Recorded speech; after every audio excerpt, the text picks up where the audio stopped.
Après le succès de l'application Le Havre impressionniste et fauve, l'Office de tourisme du Havre lance cette année Le Havre grand écran. C'est une application qui met en avant les rapports entre Le Havre et le cinéma. Plus de 300 longs métrages, séries télévisées ou spots publicitaires ont été tournés dans cette belle cité du Havre. Compatible smartphone et tablette, cette application permet de découvrir la ville du Havre autrement via les lieux de tournage des longs métrages, connus ou moins connus. C'est un regard différent sur la ville et une possibilité pour les touristes, y compris même pour les Havrais, de redécouvrir leur ville, de la regarder à travers la vision qu'en ont eue les cinéastes depuis l'avant-guerre jusqu'à aujourd'hui.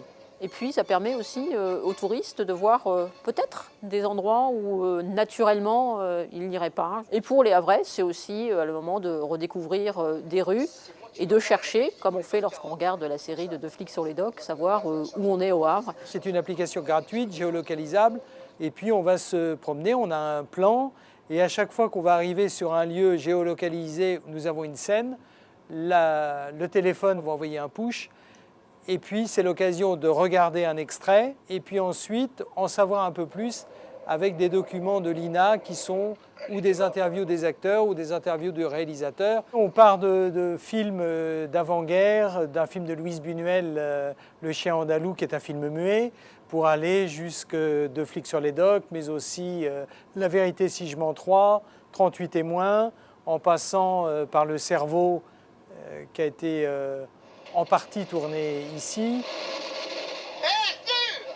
Qu'est-ce qu'il y a? On avait dit qu'on irait tous les deux, hein? Bien.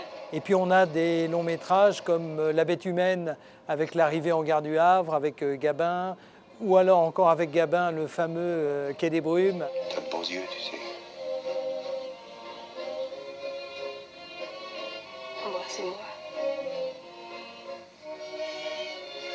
Parrains de cette opération, les acteurs Jean-Marc Barr et Bruno Solo, actuellement en tournage pour la 4e année consécutive de la série Deux flics sur les docks, sont devenus au fil du temps de véritables ambassadeurs de la ville. Les gens ne sont pas très au courant de comment Le Havre a participé dans le cinéma dans le temps. Je trouve que c'est une application qui devrait se faire dans un paquet de villes. Alors, indépendamment de Paris, parce que voilà, mais j'imagine redécouvrir Lyon au travers de son cinéma, Marseille, Toulouse. Alors Le Havre part avec un sacré avantage parce que je crois que c'est une des villes les plus filmées de France. Ce qui est assez logique d'ailleurs parce qu'il y a quelque chose qui est de la ligne claire, un petit peu, cette architecture, ces perspectives parallèles, ces lignes fuyantes comme ça se prêtent bien au cinéma. Donc je trouve que c'est une très belle idée. Je pense que pour attirer les touristes, aussi attirer des gens qui veulent visiter Le Havre, c'est vraiment parfait comme idée. Le Havre grand écran est disponible gratuitement sur les smartphones et tablettes iOS et Android.